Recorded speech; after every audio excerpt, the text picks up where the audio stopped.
Yo, il y a une phrase qui résume tout, franchement. On n'est pas le produit de nos bonnes intentions, on est le produit de ce qu'on répète sans arrêt. Ouais, laisse-moi te dire, ça change tout quand on la comprend vraiment.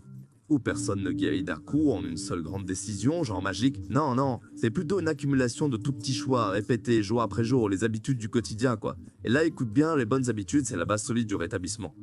Mais les mauvaises, elles ressemblent à des termites qui grignotent une maison tranquillement, petite bouchée après petite bouchée, jusqu'à ce que tout s'effondre. Prends le sommeil, par exemple. Pour beaucoup, dormir la nuit, ça paraissait juste impossible. Genre, il y avait toujours autre chose de plus urgent, le porno, encore et encore. Notre cerveau, il dort jamais vraiment avec le reste du monde, tu vois. Les sites, les contacts, toujours disponibles, prêts à nous garder éveillés toute la nuit. Évidemment, on payait le prix le lendemain. Épuisé, on titubait jusqu'à la salle de bain ou la table du petit-déj avec une seule envie, une dose de plus de sommeil perdu. Et le cycle recommençait, encore un jour dans le brouillard, trop fatigué même pour résister. Alors, un des trucs les plus puissants pour aider au rétablissement, c'est justement de mieux dormir. Un esprit reposé, c'est un esprit plus fort, plus capable de gérer les envies avec sagesse, plutôt que de craquer direct. Et là, il y a un truc hyper concret et efficace. Quand des pensées ou des fantasmes non désirés surgissent, genre allongé dans son lit, on peut littéralement demander mentalement à lâcher cette pensée. Beaucoup trouvent ça utile de la laisser chiller sans lutter contre, mais sans nourrir non plus. Se relever, lire un livre, écrire, se préparer une tisane ou juste appeler un pote. Simple mais efficace. Pour plein de gens, la meilleure décision, ça a été tout simplement pas de téléphone dans la chambre. 5 minutes de scroll random peuvent facilement se transformer en une heure entière, tu connais le délire. Solution simple, téléphone dans un tiroir ou encore mieux dans une autre pièce. Un réveil classique fait très bien le travail. Autre chose à surveiller, le café, la cigarette, tout ce qui nous garde éveillés pendant ces heures calmes où, normalement, rien nous empêche d'aller sur un site. Et l'alcool, franchement, il aide pas vraiment à garder une vie stable et clean. Parfois, un seul verre en trop peut mener direct vers la pression sur son ou sa partenaire, ou pire, vers une rencontre en dehors de la relation. Pour beaucoup, un verre de temps en temps, ça va. Mais globalement, mieux vaut réduire, sinon on risque de se retrouver sur un site ou dans le lit de quelqu'un d'inconnu. Le sport aussi, ça aide énormément. On se dit souvent, j'ai pas le temps. Et parfois, ouais, c'est vrai.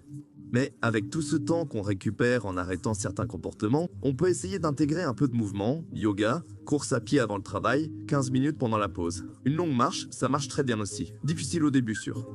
Mais avec le temps, ça devient plus facile, promis. Pendant la journée, on essaie aussi de limiter les moments vides, ceux qu'on remplissait avant avec du sexe ou du porno, genre les longues matinées au lit, ou le scroll sans but sur son téléphone.